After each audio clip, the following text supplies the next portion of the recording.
Assalamualaikum warahmatullahi wabarakatuh. Kami dari kelompok 10 akan mempresentasikan tentang ketahanan nasional Indonesia. Anggota kelompok kami yang pertama ada Sekar Maulina dengan NIM 403, kemudian ada Dila Fitriani dengan NIM 424, kemudian ada Vita Rizky dengan NIM 410, kemudian ada Puput Listianti dengan NIM 415, kemudian ada Irdiana Ilmahak dengan NIM 291. Materi yang pertama yaitu pengertian ketahanan nasional yang akan dijelaskan oleh Dila Fitriani. Assalamualaikum warahmatullahi wabarakatuh. Nama saya Dila Fitriani, NIM 424. Ketahanan nasional. Yang pertama ada pengertian ketahanan nasional. Ketahanan nasional adalah kondisi dinamis suatu bangsa Indonesia yang meliputi segenap aspek kehidupan nasional yang terintegrasi. Ketahanan nasional berisi keuletan dan ketangguhan yang mengandung kemampuan untuk mengembangkan ketahanan nasional dalam menghadapi segala tantangan, ancaman, gangguan, dan hambatan dari luar maupun dari dalam untuk menjamin identitas, integritas, dan kelangsungan hidup bangsa dan negara serta perjuangan mencapai tujuan nasional. Lalu ada kedudukan ketahanan nasional. Ketahanan nasional ini berkedudukan sebagai landasan konseptual yang didasari oleh Pancasila sebagai landasan ideal dan undang-undang sebagai landasan konstitusional dalam paradigma pembangunan nasional. Lalu ada fungsi ketahanan nasional. Ketahanan nasional ini berfungsi sebagai doktrin nasional yang perlu dipahami untuk menjamin tetap terjadinya pola pikir, pola tindak, pola kerja, dan pola sikap dalam menyatukan langkah bangsa yang bersifat interregional atau wilayah, intersektoral maupun multidisiplin. Konsepsi ketahanan nasional merupakan pedoman untuk meningkatkan keuletan dan ketangguhan bangsa yang mengandung kemampuan mengembangkan kekuatan nasional dengan pendekatan kesejahteraan dan keamanan. Ketahanan pada aspek politik diartikan sebagai kondisi dinamis kehidupan politik bangsa Indonesia yang berisi keuletan dan ketangguhan kekuatan nasional dalam menghadapi serta mengatasi segala tantangan, ancaman, hambatan, dan gangguan yang datang dari luar maupun dari dalam, secara langsung maupun tidak langsung, untuk menjamin kelangsungan kehidupan politik bangsa dan negara Republik Indonesia berdasarkan Pancasila dan UUD 1945.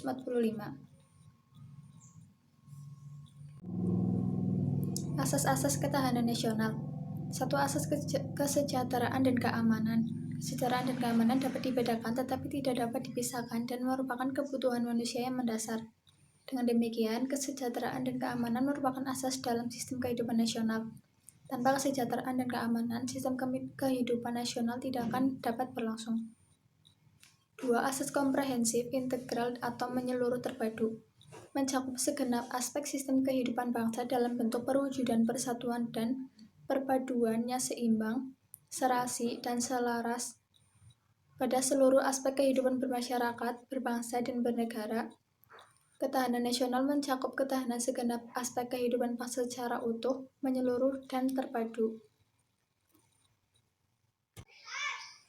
Asas mawas ke dalam dan mawas keluar. Mawas ke dalam bertujuan menumbuhkan hakikat, sifat, dan kondisi kehidupan nasional itu sendiri berdasarkan nilai-nilai kemandirian yang proporsional untuk meningkatkan kualitas derajat kemandirian bangsa yang ulet dan tangguh.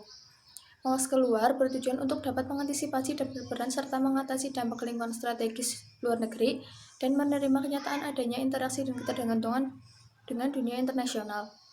Asas kekeluargaan mengandung keadilan, kearifan, kebersamaan, kesamaan, gotong royong, tenggang rasa, dan tanggung jawab dalam kehidupan bermasyarakat, berbangsa, dan bernegara. Asas ini mengakui adanya perbedaan. Assalamualaikum warahmatullahi wabarakatuh. Saya Vita Rizky, NIM 410. Sifat-sifat ketahanan nasional. 1. Mandiri. Artinya, ketahanan nasional bersifat percaya pada kemampuan dan kekuatan sendiri dengan keuletan dan ketangguhan yang mengandung prinsip tidak mudah menyerah serta bertumbuh pada identitas, integritas, dan kepribadian bangsa. 2. Dinamis. Artinya, ketahanan nasional tidaklah tetap, melainkan dapat meningkat ataupun menurun bergantung pada situasi dan kondisi bangsa dan negara serta kondisi lingkungan strategisnya. Hal ini sesuai dengan hakikat dan pengertian bahwa segala sesuatu di dunia ini senantiasa berubah. 3. Manunggal. Artinya, ketahanan nasional memiliki sifat integratif yang diartikan terwujudnya kesatuan dan perpaduan yang seimbang, serasi, dan selaras di antara seluruh aspek kehidupan bermasyarakat, berbangsa, dan bernegara. 4. Wibawa, artinya ketahanan nasional sebagai hasil pandangan yang bersifat manunggal dapat mewujudkan kewibawaan nasional yang akan diperhitungkan oleh pihak lain sehingga dapat menjadi daya tangkal suatu negara. 5. Konsultasi dan kerjasama, artinya ketahanan nasional Indonesia tidak mengutamakan sifat konfrontatif dan antagonis, tidak mengandalkan kekuasaan dan kekuatan fisik semata, tetapi lebih pada sifat konsultatif dan kerjasama serta saling menghargai dengan mengandalkan pada kekuatan moral dan kepribadian bangsa. Unsur-unsur ketahanan nasional. Unsur kekuatan nasional negara menurut Hans G. Morgenthau terbagi menjadi dua faktor, yaitu pertama faktor tetap, stable factor, terdiri atas geografi dan sumber daya alam. Faktor berubah, dynamic factor, terdiri atas kemampuan industri, militer. Unsur kekuatan nasional menurut James Leroy terbagi menjadi dua faktor, yaitu pertama, rangeable factor, terdiri atas penduduk, kemampuan industri, dan militer. Kedua, ingerable factor, terdiri dari karakter nasional, moral nasional, dan kualitas kepemimpinan. Assalamualaikum warahmatullahi wabarakatuh. Saya Sekar Maulina, NIM 403. Di sini saya akan menjelaskan tentang unsur kekuatan nasional menurut Alfred T. Mahan yang terdiri dari yang pertama letak geografis, yang kedua wujud bumi, yang ketiga luas wilayah, yang keempat jumlah penduduk, yang kelima watak nasional, yang keenam ada sifat pemerintahan. Unsur-unsur kekuatan nasional Indonesia dikenal dengan nama Astra-Katra yang terdiri dari Trikatra dan Pancakatra. Untuk Trikatra sendiri adalah aspek alamiah atau tangible yang terdiri dari penduduk, sumber daya alam, dan wilayah. Untuk Pancakatra yaitu aspek sosial atau intangible yang terdiri atas ideologi, politik, ekonomi, sosial budaya, dan pertahanan keamanan. Selanjutnya yaitu ketahanan nasional dalam kehidupan berbangsa dan bernegara.